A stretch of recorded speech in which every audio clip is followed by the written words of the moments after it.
Communication means accepting and listening to the other person. Anita ji, आप हमारे साथ जुड़ी हैं दिल्ली से, तो कम्युनिकेशन के चैनल्स आपके साथ भी खोलते हैं, पूछें अपनी बात।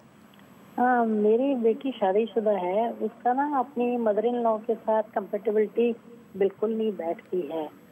तो मतलब उसको लगता है कि उसको थोड़ी साइकिक प्रॉब्लम है, तो उसके लिए क्या करना चाहिए? कौन सी प्रॉब्लम है?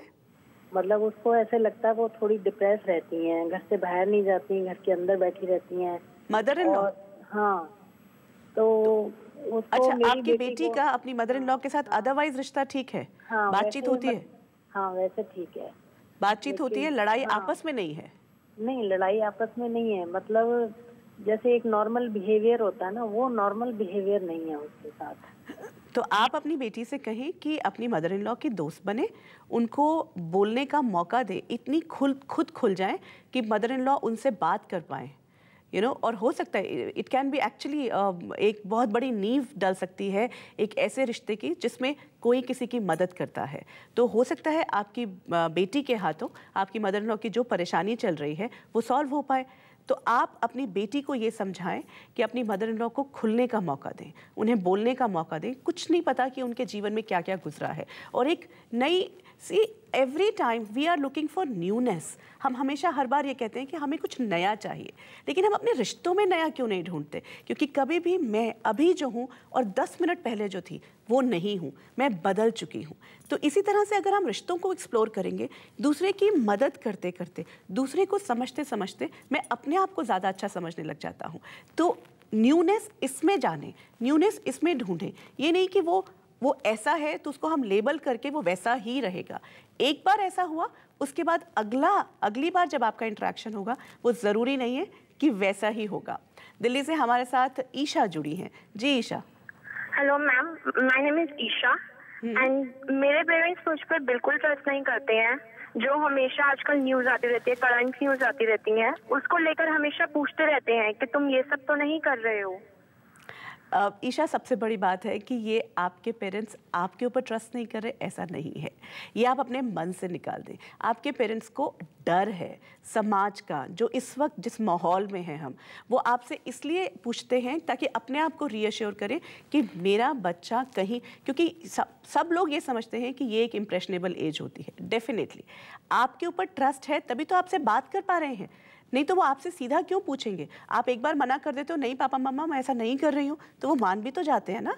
तो इसका मतलब वो आपसे ट्रस्ट कर रहे हैं आपके ऊपर। लेकिन आसपास जो माहौल में दिख रहा है उससे उन्हें डर लगता है, और ये डर कि मेरा बच्चा प्रोटेक्टेड रहे, मेरा बच्चा जो है वो इस प्रोटेक्शन के बाहर ना जा पाए, उसे कहीं कोई मुश्किल का सामना ना करना पड़े, इसके कारण वो आपसे ये बात करते हैं। तो आप कभी भी ये ना सोचें कि पेरेंट अगर आपसे कुछ पूछ रहा है इसका मतलब वो आप पर मिसट्रस्ट कर रहा है। बहुत सारी बातें हैं छोटी छोटी जो हमारी कम्युनिकेशन से जुड़ी हुई होती हैं।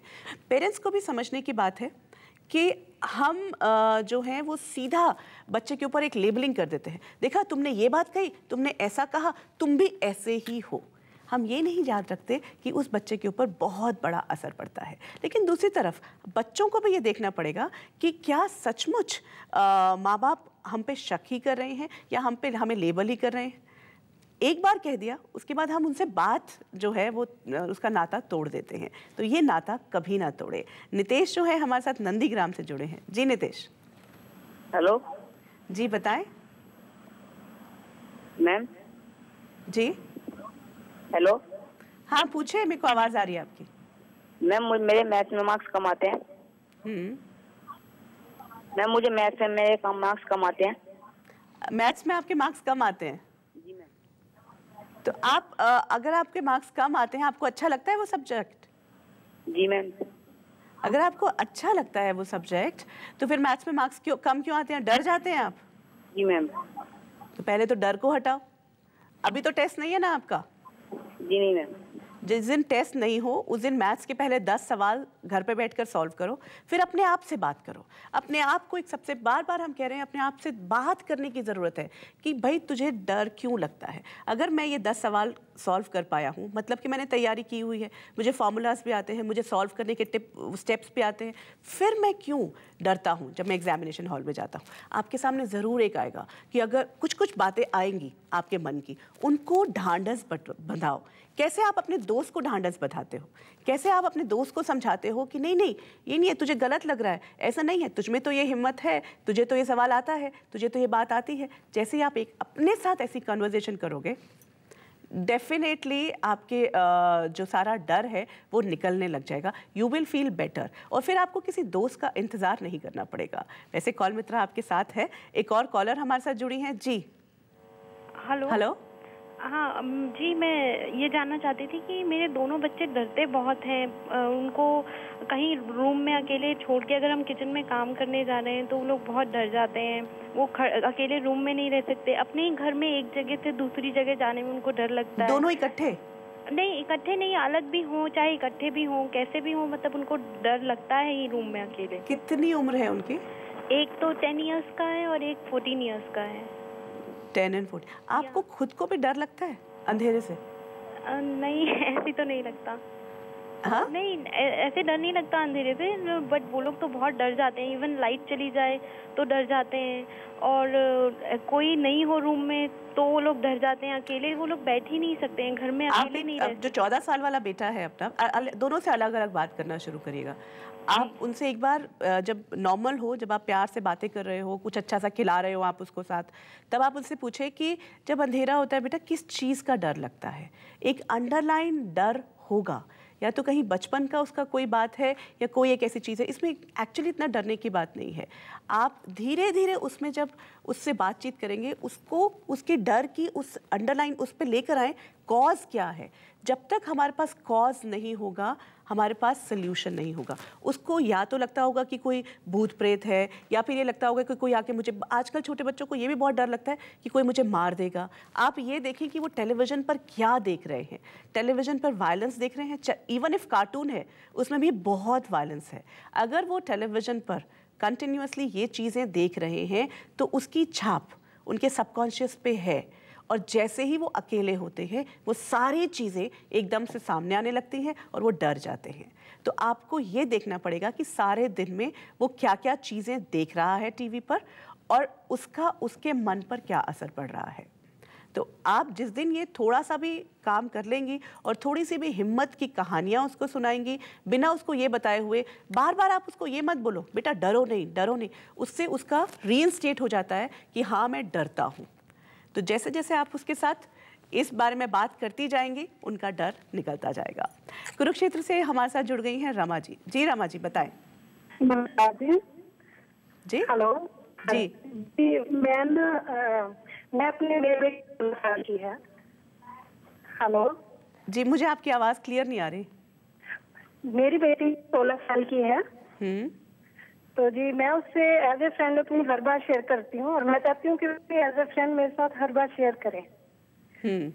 तो क्या मैं सही हूँ? और वैसे काफी हद तक वो मेरे से ज्यादा, मेरे को नहीं लगता किसी और से क्लोज है। तो गुड, बट उसका अगर वो किसी और से क्लोज हो भी तो क्या फ़र्क पड़ता है। आप ये बताएं कि आप अपनी कौन सी बातें शेयर करती हैं उससे। मैं अपनी मतलब जैसे मैंने अपनी लाइफ में मैं ये चाहती हूँ कि जैसे जो कुछ मैंने चाहा है मतलब उसके साथ वो सब ना हो। देखिए ये एक हम एक बहुत बड़ी गलतफहमी में जीते हैं कि एक तो मैंने जो सहा है, हमेशा एक विक्टिम की सिचुएशन में मत रहें। जो आपके सामने आया सिचुएशंस को जीवन में, उनको आपने फेस किया है, it's okay, you gone through them.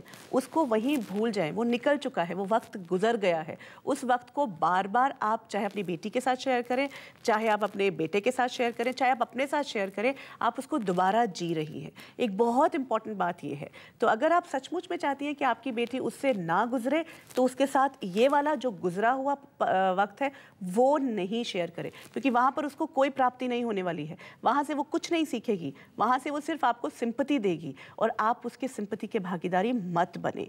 Sympathy नहीं लेनी चाहिए।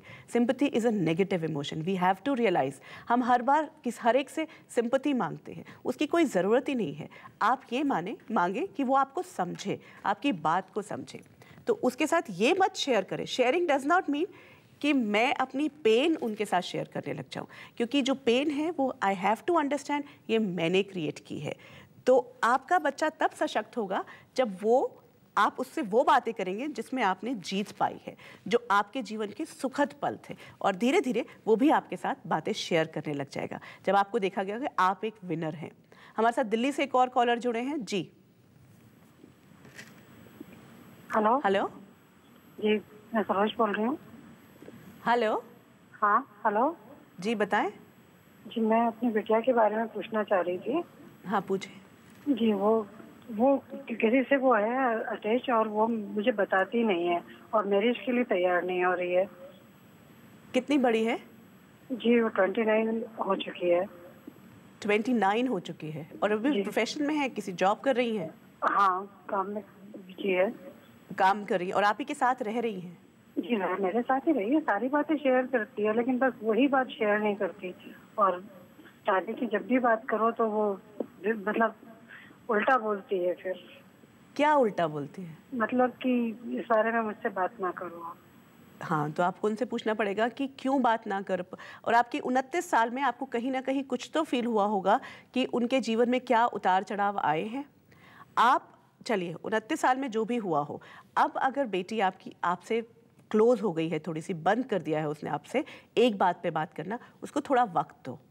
लेकिन धीरे धीरे बिना जजमेंटल हुए, हमारा वो होती है कि हम एक तो खुद हर्ट हो जाते हैं कि मुझसे बात करने क्यों बंद कर दी, और दूसरी तरफ हम ये सोचते हैं कि हम कहीं ना कहीं उस बच्चे की प्रॉब्लम जो है उसको हम सॉल्व कर सकते हैं। देखिए इतना बड़ा बच्चा है, एडल्ट है, what ever is happening in her life, अगर आप उसकी बात सुनने को तैयार होगे, जब वो आएगी तब आपकी बात बन जाएगी। लेकिन जब तक वो आएगी तब तक आप इतना हर्ट होके खुद क्लोज हो चुके होंगे। तो give little bit of time to her, थोड़ा सा वक्त दो। आप अपनी तरफ से उसको वाइब्रेशंस देकर रखो कि मेरे को कोई दुख नहीं है, मैं वेट कर रही हूँ कि वो आकर मुझसे बात करेगी। तो ये सारी बातें जो हमने कम्युनिकेशन गैप से जुड़ी हुई की। आज तक बात ये होती थी कि जनरेशन गैप है, लेकिन जनरेशन्स के गैप तो रहेंगे ही, उम्र के फासले रहेंगे, लेकिन बातों के माध्यम से, थॉट्स के माध्यम से, प्रेम से हम उन जो गैप्स हैं उनको फिल कर सकते हैं। कल आपके साथ फिर होंगे और आज इस मुकाम पर आपसे लेते हैं विदा। नमस्कार।